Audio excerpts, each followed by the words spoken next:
우리 전도사님이 했던 방법 영상을 먼저 보도록 하겠습니다. 되어서 현실에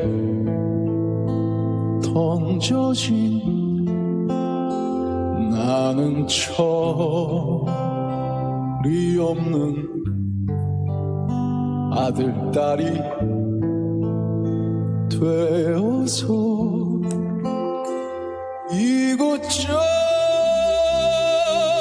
이곳저곳에서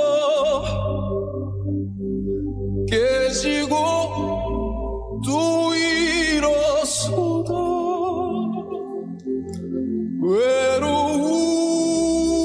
외로운 어느 날 꺼내본 사진 속 아빠를 닮아 있네.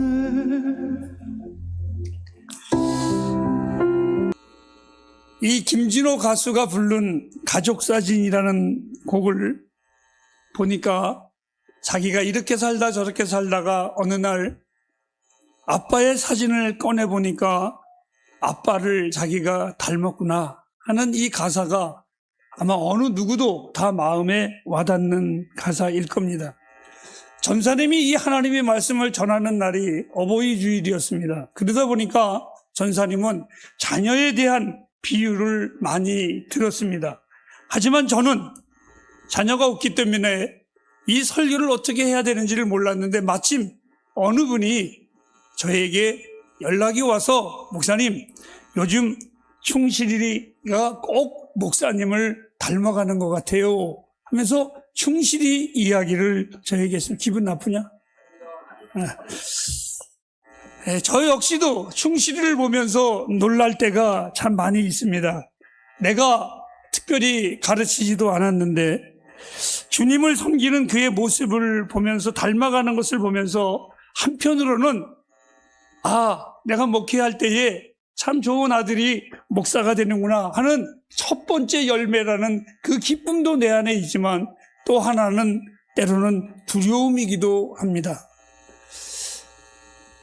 사실 닮음이라는 것은 우리가 매일 경험하고 있는 신비 중에 하나가 바로 이 닮음입니다. 아이가 부모를 닮아가는 것, 때로는 그 아이가 걸어가는 발걸음이 아빠를 닮았네. 또 부모의 손짓을 닮기도 하고 부모의 말끝을 닮아가는 그 닮음의 모습을 보면서 우리는 신비함을 매일매일 경험하기도 합니다. 시간이 흘러갈수록 제가 하는 일이 그리고 제가 짓는 표정이 때로는 제가 무심코 뱉은 말투가 아버지와 너무나 닮을 때가 많이 있습니다. 어린 시절 저의 별명이 잠충이였었습니다. 잠을 하도 많이 자서 벌레와 같이 잔다고 그래서 잠충이라는 별명을 지어줬습니다. 그런데 이상하지요? 새벽 3시나 2시가 되면 여지없이 한 번 일어납니다. 그리고 무련히 3시에 일어나서 앉아서 물끄러미 생각하다 아버지가 생각이 납니다.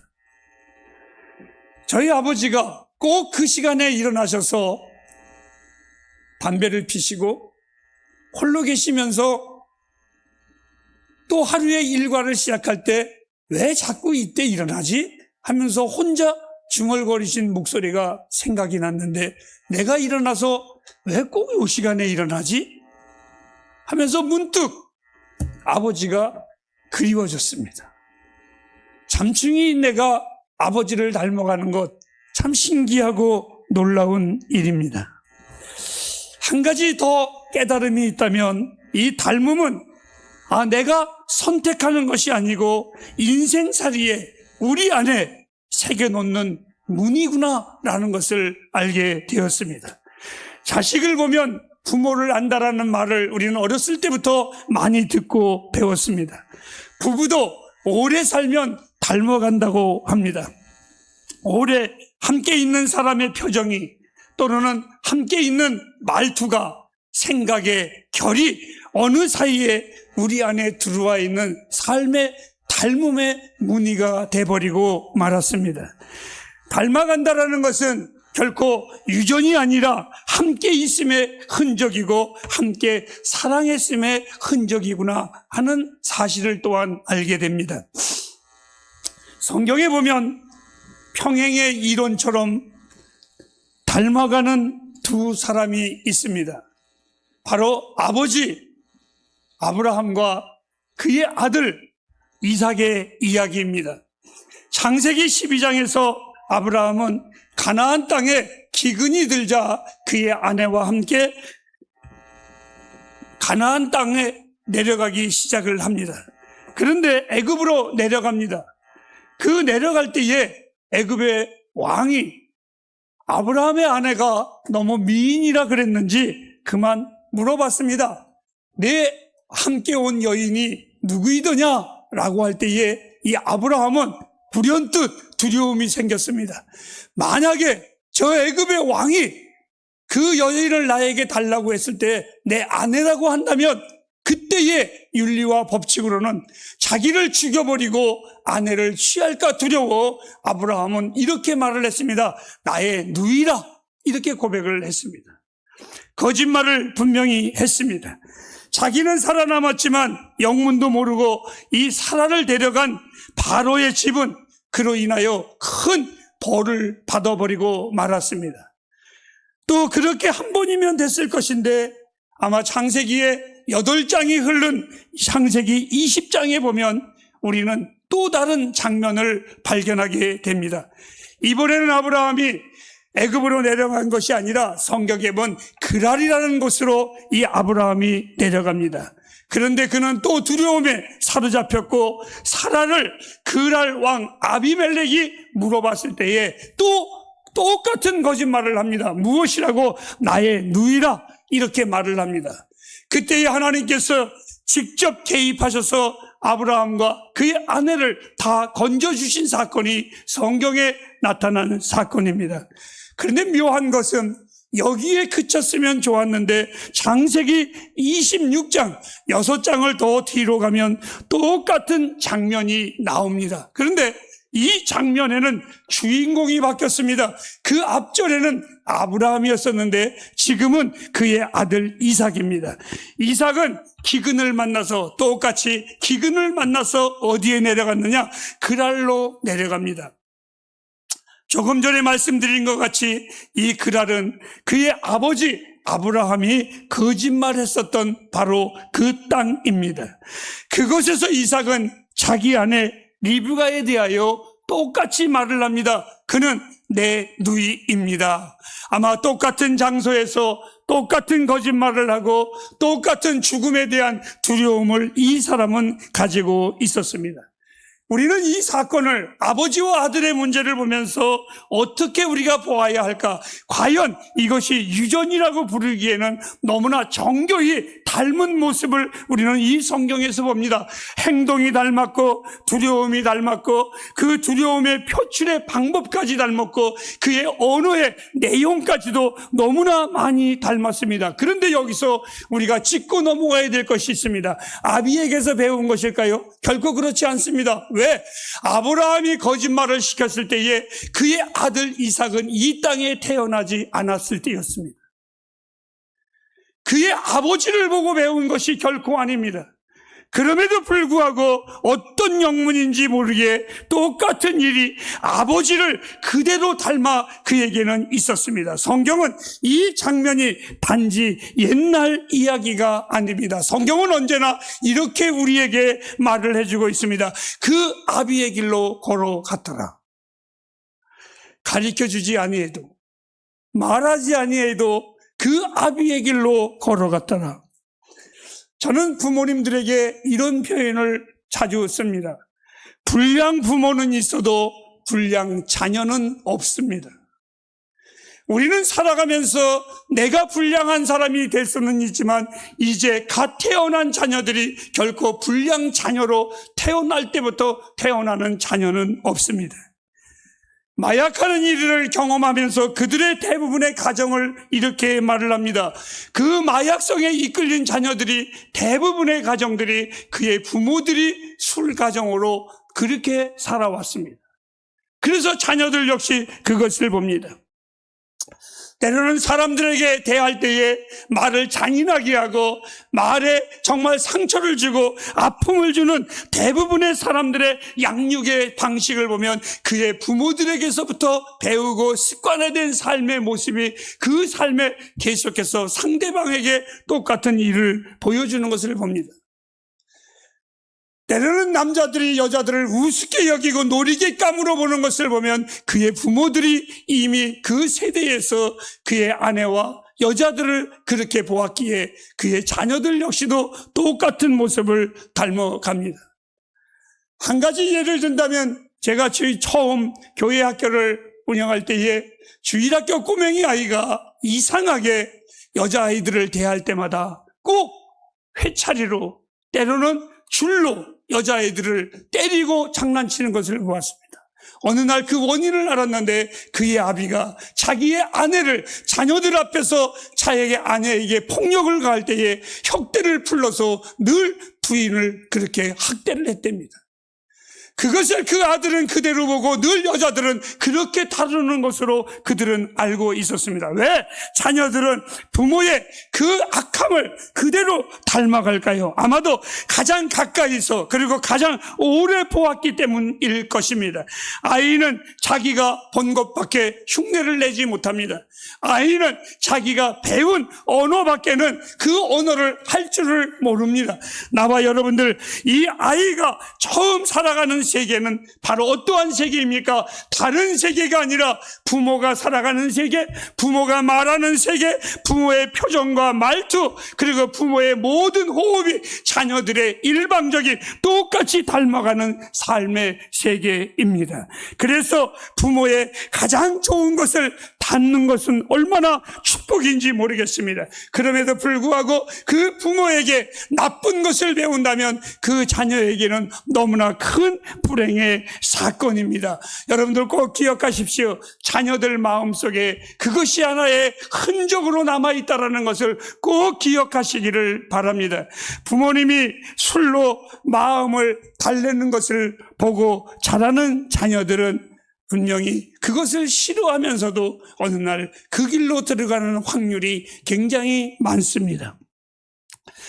부모님이 가족을 분노로 다스리는 모습을 보고 자랐다면 그 자녀도 결혼을 하고 가족을 만나게 된다면 아마 그렇게 대하기가 너무나 쉽습니다.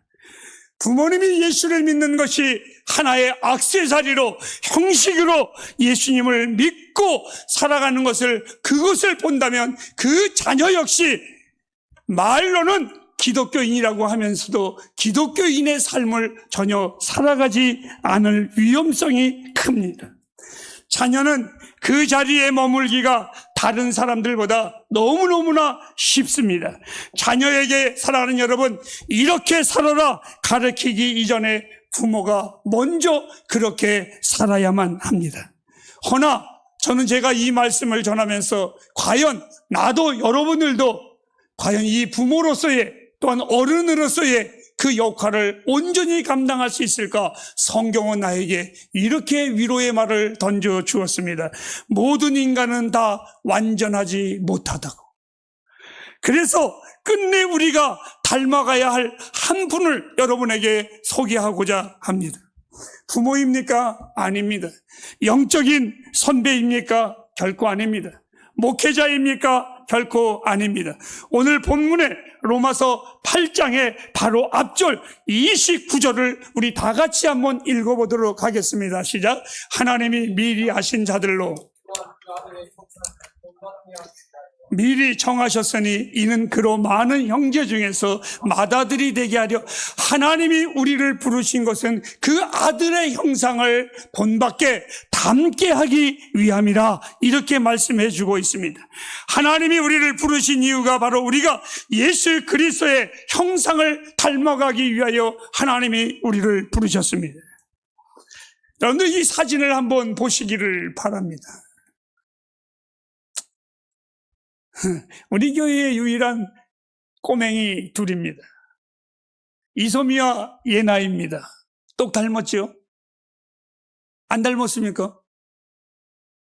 어쩌면 이렇게 웃는 게 꼭 닮았습니다. 한 가지 아쉬운 게 있습니다.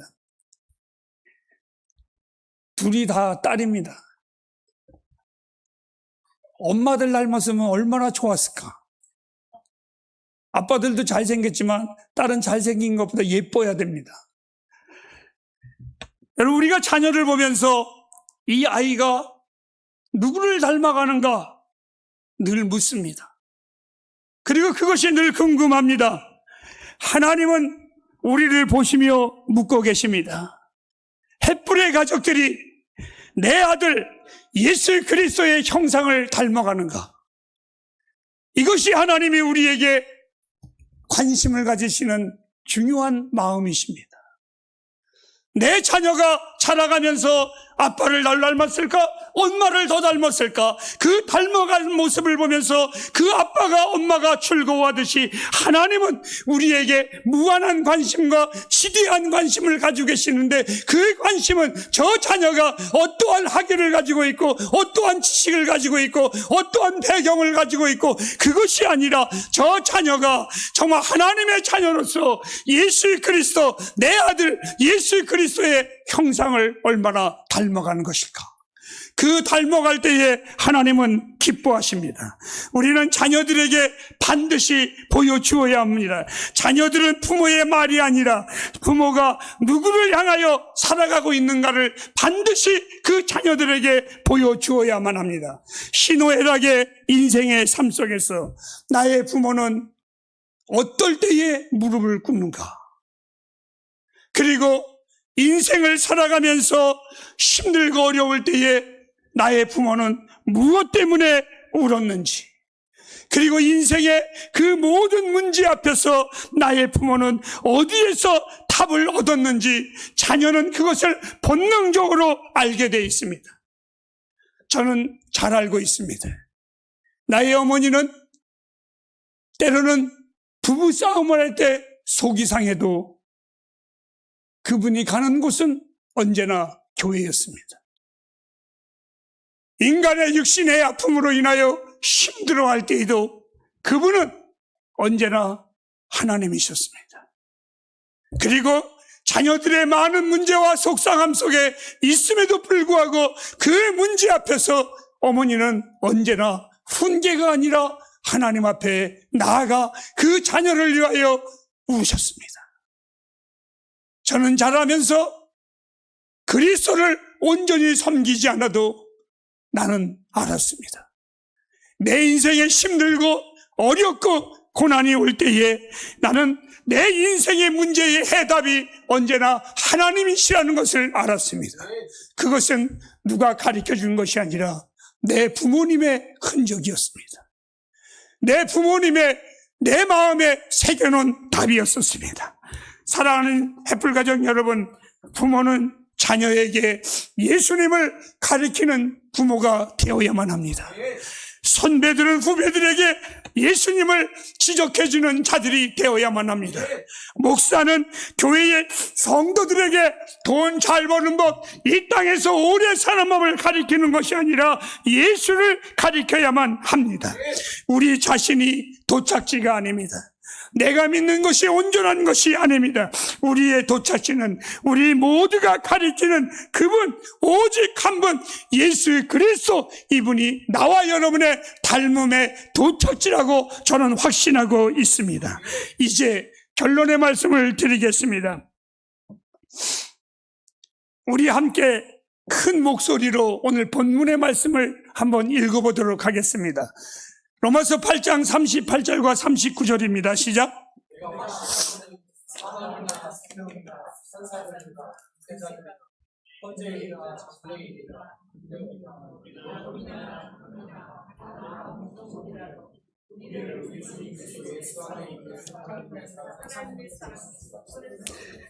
바울 사도는 이렇게 확신했습니다.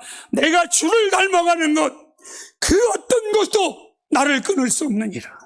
내가 예수를 닮아가는 것, 그 어떤 것도 막을 수 없느니라. 내가 예수를 닮아가고자 하는 나의 열망, 죽음도, 그 고난도, 핍박도, 천사들도, 권세자들도, 현재 일도, 고난도, 아픔도, 능력도, 높음도, 기쁨도, 그 어떤 피조물도 하나님을 닮아가고자 하는, 하나님을 사랑하고자 하는 내 마음을 결코 막을 수 없느니라. 우리는 우리의 삶에 때로는 실패도 예수를 닮아가는 내 열정을 막을 수 없습니다. 때로는 내 인생에 약함이 있을지라도 그 약함이 예수를 닮아가지 않은 내 마음을 막을 수는 없습니다. 이것은 내 힘이 아니라 내 능력이 아니라 하나님이 나를 사랑하시는 그 끝없는 사랑에서 결코 막을 수가 없습니다. 이 땅에서 우리는 본향을 향해 걸어가는 나그네입니다. 아브라함이 끝까지 본향을 향해 걸어갈 수 있었던 것, 그의 발걸음이 가능하게 한 것이 아니라, 그의 의지가 가능하게 한 것이 아니라 그를 끝까지 사랑하시는 하나님의 사랑이었었습니다. 내가 지금까지 주님을 섬길 수 있었던 것, 내가 지금까지 주의 사랑에 붙들리고 있었던 것은 하나님의 사랑이 나를 이끌어 주셨습니다. 처음부터 나를 향한 하나님의 계획은 창세기 1장 26절 말씀을 또 한번 보도록 하겠습니다. 시작. 하나님이 가라사대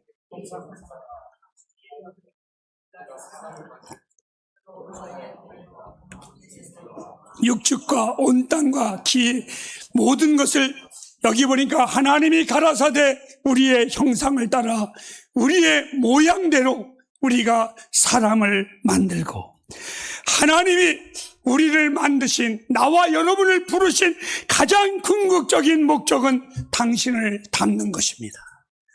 당신의 형상을 닮는 것입니다. 우리는 구전자전이라는 말을 잘 씁니다. 자녀들은 당연히 부모를 닮습니다. 세상이 우리가 주의 자녀임을 모를까요? 아닙니다. 다 압니다. 나와 여러분이 하나님의 자녀인 것을 다 압니다. 그럼에도 우리가 이 세상에서 넉넉히 이기는 것은 우리 골로새서 1장 27절 말씀에 하나님이 그들로 하여금 이 비밀의 영광이 이방인에게 어떠한 풍성한 것을 알게 하심이라. 이 비밀은 너희 안에 계신 그리스도니 곧 영광의 소망이니라. 우리는 무엇을 하는 사람인지가 아니라 어떤 사람인지에 관심이 더 있어야만 합니다. 햇불 가정 여러분, 우리가 하나님의 나라에 그 영생의 길을 갈 때에 직업으로 가는 것이 아니라 성품으로 갑니다. 여러분의 능력으로 가는 것이 아니라 그리스도의 형상을 닮음으로 가는 것입니다. 우리 햇불교회가 이 땅에 존재하는 목적이 있습니다. 막연히 사람이나 모으고, 막연히 교회나 부흥시키고, 막연히 헛된 복음이나 전하면서 흥분시키는 그것을 위해서 이 땅에 하나님이 세우신 것이 아니라 그리스도를 닮아가는 것입니다.